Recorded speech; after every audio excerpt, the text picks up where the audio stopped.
looking forward to the Cincinnati matchup. And you look at that team, we haven't beaten them in the last 4 years. 2 of them been the last 2 years we've been here. We've been able to go in at halftime with the lead, but second half we just haven't been able to put it all together. Cincinnati's a well-coached football team. Bush has done a good job with them. Even though they did lose Toledo, they've been in every ball game and played extremely well. Quarterback Munchie is a really exciting player, similar to B.J. Daniels. We know on this we have to be gap sound. Wynn does a really good job of running the ball. And you look at they lose Peak, but they replaced with Wynn, played a lot last season. But it's going to be an exciting matchup for us. We're looking forward to it. It's going to be another one-game season for us. The way we look at it is we're going to take it one game at a time. And now Cincinnati's the next game. We had to improve. We know this, and we had to improve on defense, had to improve on offense, had to improve in the special teams. We have to get better. We're going to hit a stretch here where we're going to play some really outstanding football teams in this conference. So we have to get better ourselves. Charlie, what do you look at defensively that you guys can do better to stop the run? Cincinnati's #1 in the league rushing. Well, if you look at the last game, we gave them a lot of yards rushing to South Florida. It was all about just gap sound. It just wasn't taking care of our responsibility. A lot of guys just jumping out of gaps, fitting a block. You have to fit blocks. You have to be able to get off of blocks. And if you can do that, you can really stop the run. You're going to have to load the box and sometimes get another safety down in the box to help tackle the ball carrier. Is that kind of maybe a product of being so concerned about the quarterback's maneuverability and so forth? I mean, is that part of it? Well, the quarterback adds another dimension to the running game. So now that you can't really, because you always got to have one for the quarterback. It's almost like option football when you talk about someone has to be outside the load, inside the load, then someone has to take the quarterback. But you have to make sure that you take care of the quarterback, and you're going to have to do it also with Munchie. How does he compare to Collaros and Pike and some of those guys that are quarterback? Just a different type of player, because you look at Collaros and Pike could stand in a pocket and really throw the football. Collaros could get outside the pocket, and he could move enough where he could throw on the run. Whereas with Munchie, he really don't want to run the ball, so he stands in a pocket and he'll throw the football. But if the protection breaks down, similar to Teddy, he'll take off running with it. Would you like to see them come in here undefeated? I mean, does that take a little bit of the glow off losing to a MAC team like that? No, because our team really respect Cincinnati. I don't even know if they even know that Toledo was a MAC team, but they respect Cincinnati. We haven't beaten them the last 2 years, and they know who they really are. And it's just a respect factor there with our football team. Charlie, you're ranked anywhere from 14th to 16th in the polls. Do you feel like that's a fair appraisal of where your situation is right now, and do you see yourself getting better? As far as those rankings, I tell our guys at the end of the season, let's see where we end up. Because right now, if we'll start worrying about the rankings, then all of a sudden you go get beat, and then you fall out of it, and you're not ranked anymore at all. But let's just continue to get better ourselves and just worry about our next opponent. So I place no value at all on the rankings, and we don't even talk about it. Do you feel like your team is getting better as the season has progressed? Well, we have to get better, because if you look at the stretch we're going to go through right now, it's all about us maintaining our focus and executing, and then just taking care of our responsibility, and that's the only way we're going to get better. And guys have to know that when on defense, you got to go stop the run. This is one of those games you have to go stop the run, and offensively, it's all about rhythm and just making sure that we can get the people blocked and we can run the ball hard and receivers can make the catch. Special teams, when we have a chance to go down and cover the punts and the kickoffs, and then we have a chance to go with return yardage, making sure that we can get positive return yardage. Charlie, you said you guys respect Cincinnati, but in terms of the profile of this game, had they come in undefeated with a national television game, it would have been a bigger deal. I guess that was, the gist of the question. Do you wish this game had more magnitude on the national scale? Well, it's not so much the national scale. It's us versus Cincinnati. So, with the national scale, we can't go in there and take them lightly, because we end up getting beat. Then we haven't really accomplished anything. So you look at it, the players still look at it, the Cincinnati's coming here with one loss. We're undefeated. So we can't take anyone lightly, and we just got to worry about just handling our business. As a coach, though, would you rather the team you're playing win the week before, because you know that their coaches are going to have their attention a little more in practice? Well, with us, very easily could have happened to us on Saturday. So I mean, we had to come from behind to go win that football game, but it doesn't. You know, as a coach, you would like to say, hey, each week we'd like to go win them all and whomever you play, but still though, you look at South Florida, they came in here 2-4 and they played well. So I tell our guys, within this conference, it doesn't matter because each week you're going to get their best. So you have to be prepared to go play your best. Do you see a situation, you see a situation where, again, the top of the league with you, Rutgers and Cincinnati, that it could be another 3-team scrum, I guess, for lack of a better word? Well, you have to, because you look at it, not that we'll overlook anyone, thanks, but we still have Cincinnati go play, and then we have Rutgers, but in between, we still have Temple that we have to go play in Connecticut, so in Syracuse, so we can't look ahead, but you look down the stretch, you know, all teams, you can always say no one's really out of it unless you have 2 losses, so you have to continue to go play well and prepare. As a defensive-minded coach, when you, like the goal line stand you had, or the stop you got at Southern Miss when you turned it over, you know, and your defense came up, plays like, or drives like that, does that kind of give you confidence that this defense can be what you want it to be? And that's just all about consistency and guys just play like that all the time. And that's what we have not put together 4 quarters of football yet on defense. You know, you look at the big stop, and then you go in the second half and we're up 21-10 and we allow them to come back. But it's all about just being consistent, just playing, just taking care of your responsibility. And you look at the goal line stand and you say, okay, look what we can do, or we just go out and just play. You know, the ball is first and goal on the 1-inch line almost, and we go out and make plays. And then at the end of the game, we had to go out and go make a stop because the only thing they needed was a field goal. So it's there, guys. Now it's all about us just taking care of our responsibility and just going to do your job. Why do you think the guys haven't put together 4 quarters of good defense yet? Well, it's more of them just staying locked in and staying focused. What's that say about them, though? Because North Carolina and then both the road games, Florida National and Miss, and then now they had to come in at the end and stop the other team. So what's that say about the defense when they have to make a stop at the end of the game to secure the win? Well, I tell our defense all the time, I say, guys, I know a lot of people say, hey, you got to play better, you got to play better. Yes, we have to play better, but it's not like we're awful on defense. We said it, say, we're not awful. So just continue that we're going to get opportunities, and then at the end of the game, you're right, there's an end of the game play against North Carolina. We had to go make a play. But even with defensively, when you have to go out and make a stop, also you have to look at just a complete team, and I tell our team this, that on offense, if we go out and go 3 and out, and then the defense comes out, and then even with special teams, we have one of the punts that rolls backwards on us, the ball ends up on the 50-yard line.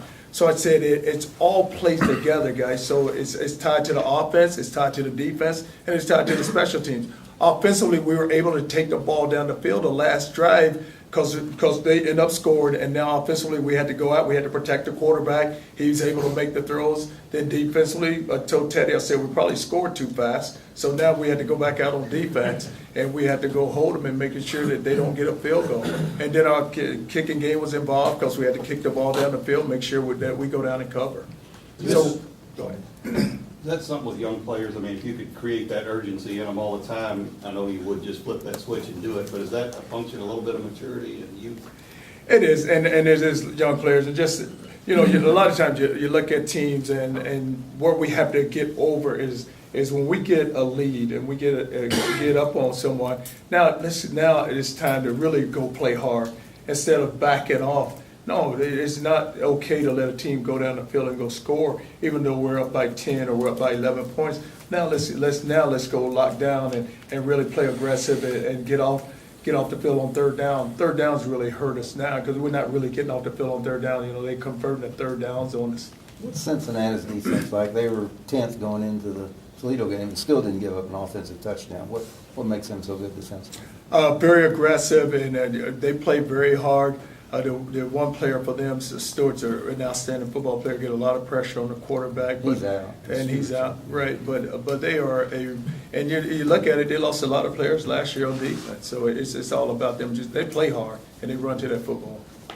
Teddy had his career high rushing on Saturday. Is that something, that you would like to see him do more of, like look for those opportunities, or are you fine with the way he just kind of strings it out and looks for the passes downfield. Well, the thing Teddy does is it's all about his progression. And then if the rush comes, and what happened on Saturday, if you watch, their defensive ends really got up the field. So when he stepped up, there was always an alley because the ends were up the field. And Jamon, and even when Mack was in and Cup was in, they were able to just push him on by the quarterback, which you don't like to see ends do, is rush past your quarterback. So Teddy saw the lane and he was able to get outside and use his feet and go make some big runs. It appeared defensively Saturday that in your rush, you were trying to keep PJ contained because he's a much bigger threat running than he is passing. Same the way it looks statistically for Munchie. You do the same thing, try to keep him contained? Well, but the thing that BJ does is that we felt like he was going to scramble to his right because he's a righty, so you could not allow him to scramble to the right, and we wanted to rush in front of him, but we were going to go pressure him. So that's why Malden was able to get the 2 sacks that he got, because we were still going to bring pressure. Because the one thing about it, even though you can let a guy sit back, you still got to pressure him. But the same thing with Munchie. You know, he's tall enough. He's 6'5", whereas BJ isn't 6'5", and he has enough height where he can get the ball down the field. But it's going to be key for us to control the quarterback and keep him in the pocket. What positives do you see with the defense, though? I mean, with all the concerns that you raised?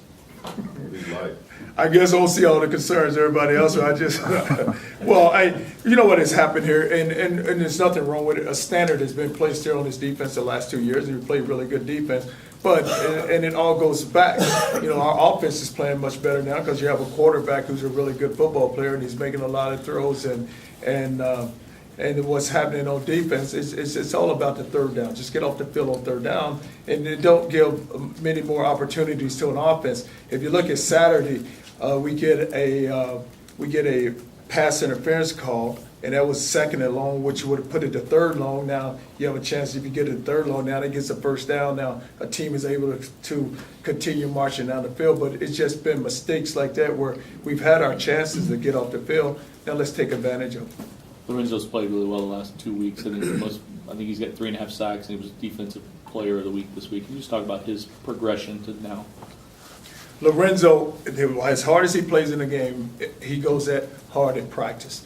And every day at practice, you kind of laugh because you're like, hey, will you please slow down, you know, stay away from Teddy. Because when we go offense versus defense, you know, you just say, you cringe every time he runs because he'll beat the tackle and then he's right up on Teddy. I'm like, get away from the quarterback. But the thing about him is he only knows one speed, and he goes hard all the time from practice to. And he's exciting to watch right now. He's had you're right, the last 2 weeks he played extremely well. But he's one of those guys that he can really turn it on. He can really rush the passer. But he's exciting to watch. This is only the third time in the history of Louisville football that they've started off with 7 wins. What does that history mean to you? Well, I just told our guys that yesterday. I said this is the third time in the history of Louisville football we've been 7-0 here, but we have to continue to build on in this history, and that's it. But the thing about it, you can go win another game if you take care of your business. Then I don't know where we're going to fall down. But it's important in the history. But what's really important now is just us continue to make sure that we handle our business and continue to play well. And that we play as a team and develop team chemistry and we continue to just lock in as a total football team, offense, defense, special teams. And one thing that has happened with this football team, because it could very easily happen with Teddy, where one guy feels like that it's him who's getting, and he's getting a lot of praise and he deserves it. But Teddy's been able to just shower that and spread that praise out where it's not all about me. It's about my offensive line. It's about my running backs. It's about the defense. If you're watching the game, he's in the defensive huddle talking to him. And our guys know and they respect him for that because a lot of times guys don't get much respect because, you know, they start trying to make it about themselves. And that's what Teddy hasn't done. Because of the outside factors, being undefeated, being ranked, is this the biggest game, and being on national TV on a Friday night when it's the only game? Is this the biggest game since you've been here? Well, we haven't been undefeated since I've been here, so you could say that's because we haven't been undefeated, and now that you feel like you're playing for something, so now you're undefeated and you're still in the conference race. You know, the last 2 years we up until this point we haven't been in the conference race. What we were looking at last year was 3-4 at this time. And even the year before that, because we didn't get bowl eligible till this last game of the season. So we're not even talking about being bowl eligible, which is special for this football team. We don't even talk about it. We was just talking about, hey, it's a one-game season, let's just continue to play. But this is a big game. It's a big game for the program. Charlie, how were the nicks and bruises that's with Miller and those guys? And then on defense, did Burgess, is he still injured? Burgess could have played, but we didn't need him. But with the nicks and bruises, our offensive line coach, Borbs, has done an unbelievable job. We start the game off Saturday, and you go Mac, Jake Smith, Mario. We moved Cup to guard, and we put Jamon at the left tackle. And then Jake kind of got banged up, so then we took Cup and we moved him to the other guard. And then we brought in Garcia, and so we were able to shuffle around our offensive line again. So it's that we probably have anywhere from 6 to 7 offensive linemen, and Miller was able to come back in the game. So it's going to be, you get late into the season, and that's the thing about these short week games, because you like to have a little more time for your preparation and for guys that are banged up, so that they can have time to get the treatment that they needed. But we don't have any serious injuries. We have the nicks and bruises, but we have enough time where we can be able to get those guys back for the game. Daniel Brown's ill, but Daniel's out. He's out. How balanced do you see this league go from top to bottom? I mean, look at the 3 teams at the top, but you just talking about the other teams. I mean, just how strong do you feel like they are? There might be a notch below you guys, but how strong do you think they are that they can shake things up? Well, I look at this league and I say it's very comparable. And if you watch this week in and week out, and you look at Temple, and they were by 10 on Rutgers, and they were playing well. And then you look at us with South Florida. So a lot of times you can't look at the record and just feel like, hey, we're going to walk in there because we have a better record and go beat this team. It's still, this is a very solid league, and if you look at it, it's still matchups, and it's exciting to see, who's playing who this week. And there's a board out there where I put up so our players will understand that, the matchups this week, who we have and who else is playing around the league, so they understand that you have to go play each week. Don't look ahead, just worry about who you have in front of you. And then, because those are down the road, they're going to come.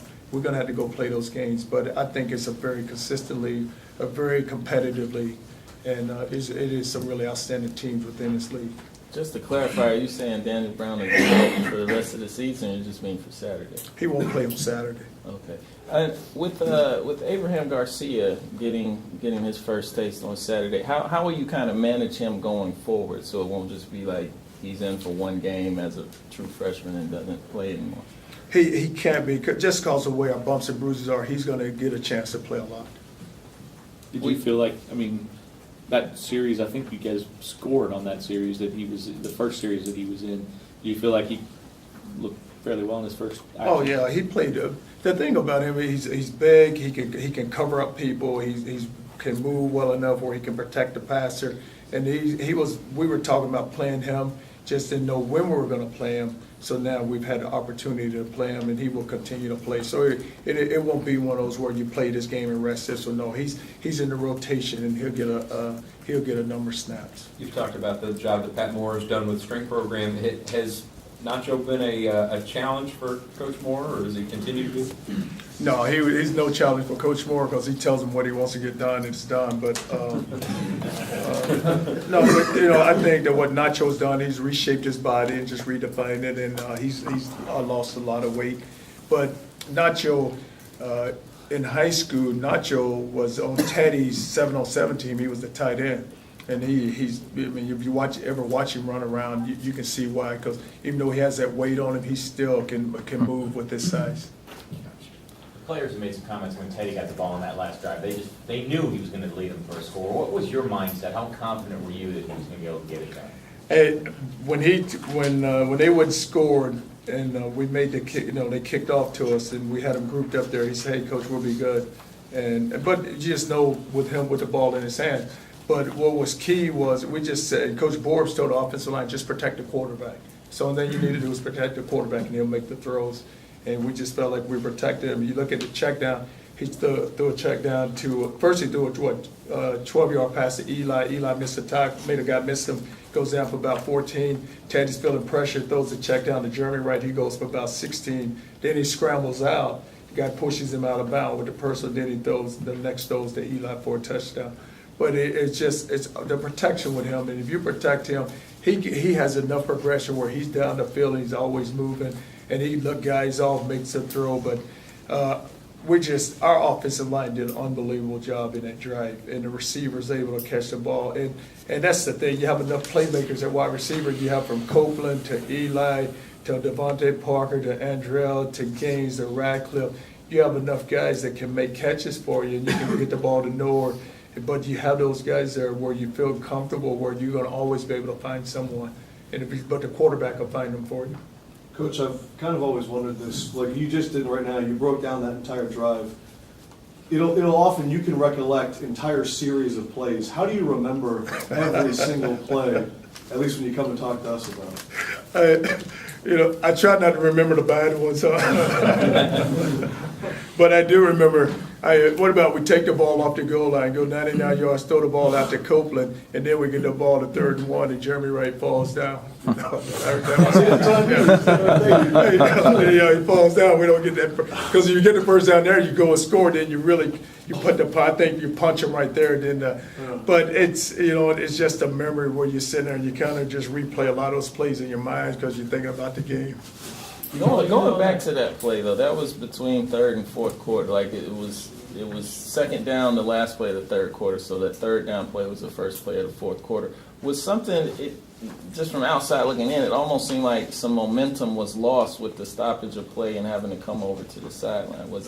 But it was a change of quarter, though. Yeah, but I'm saying, I'm just saying, did you kind of get that feeling as well? Like, would you, if time would have been remaining, would you have liked to have kept going? Like, was there?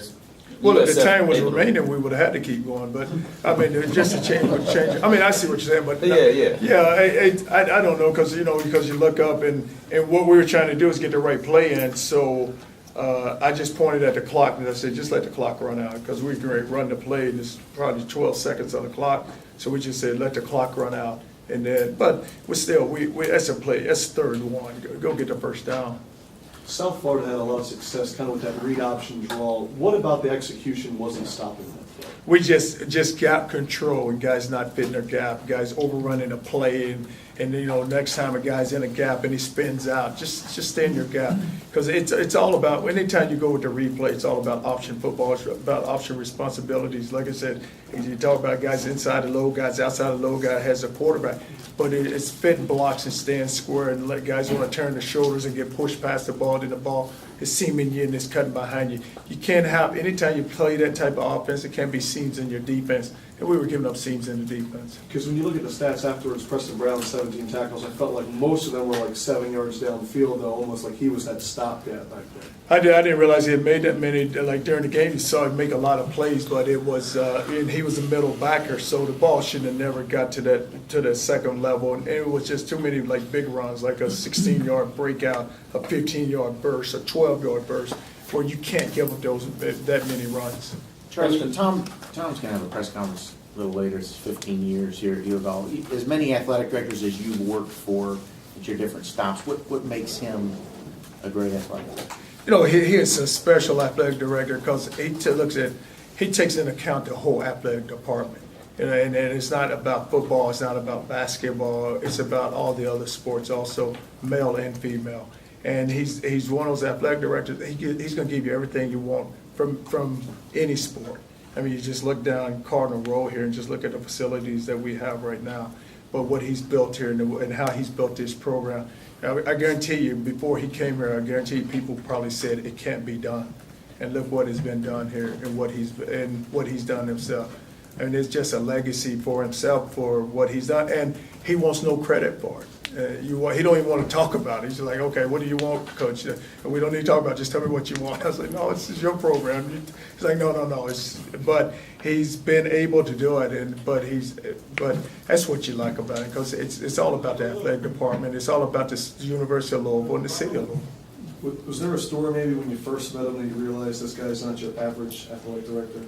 I tell you when he came, and I know this, everybody was trying to fall out when who he was trying to hire as that next coach, and everybody was following him. And so when he came to my house it was on a Sunday, and we met at my house, and he had, his car had a Louisville license tag on. I said, hey, you have to pull in the garage. You cannot be parked out in front of the house. Because I said, there's a guy gonna come around this corner here in a few minutes, because I was actually outside playing around with my girls, and I said, it's a guy was a reporter, keep driving around here, so you gotta pull in the garage. And I opened the garage, I said, you had a Louisville tag there. So, but he said to me, and word, you just felt like this guy's for real. He said, listen, just be in shorts, t-shirt, don't put no suit on, I don't need any of that. I'm just gonna ask you one question, and that's it. I just need an answer. I said, okay. So he comes, and we're still outside, and he pulls in, and we sat there, and I talk, and I said, well, we gotta go inside. You can't stay out here very long. So we go inside to talk, but you knew right then. So what was the one question? Do you want to be the head football coach? Did you say yes, but I want to find out? I said, you know what I said? I said, yes. And I said, but can I come and see the university? He said, no, it's fine. You don't need to go see it. On Tuesday, I'll be here to get you, so you will have a chance to see it. So then I come here on Tuesday. I come in, and God, I can remember that day. It was so cold. Oh, my God. I remember we made the turn to get on the elevator, and the girls like, oh, my God. They got blown away. But I was over in the Brown and Williamson, so I was looking across, and I said, can I go over and just look at the facility? He's like, no, once you are named the head football coach, then you can go over tomorrow. So I said, can we walk through there tonight? So I guess, he said, no, it's fine. It's a good facility. The easiest job interview. I said, it's the easiest job interview I ever had. It's like, hey, do you want to be the head football coach at University of Louisville? And he said, I'm here to ask that question. Dude. But was that part you're like, I really want to see this facility before I get in there, or? Well, I said, can I just, but what had happened was, even before I took this job, one of my daughters are born in South Bend, so that's before the December, we had come here that summer, and so we had flown to South Bend, and I went to visit Seth in Lexington, and then we had driven them over to Churchill to the museum, and we just drove through campus, didn't even stop. We just drove through campus and got off there at Warnock at the McDonald's, and then just drove off. But we just drove down through here, not knowing that, 6 months later, you'll be coming back here. I had no idea, because we were in Lexington down at his place visiting him. Not to ruin the levity, but back on Cincinnati, you've gotten a lot of pressure on the quarterback last couple of games. I don't think they've given up a sack in like 4 games or something. Is that sort of something that you think is going to be a key part of this game? Well, the thing he does is when he feels the pressure, he's able to get away from the pressure, and that's why he hasn't given up the sacks, because he throws the ball away, and no one has been able to just keep him corralled within the pocket and just bring the pressure. He hasn't been blitzed at all, just looking at cut-ups. He hasn't been blitzed much at all. All right, thanks, guys. Players are in the room over here.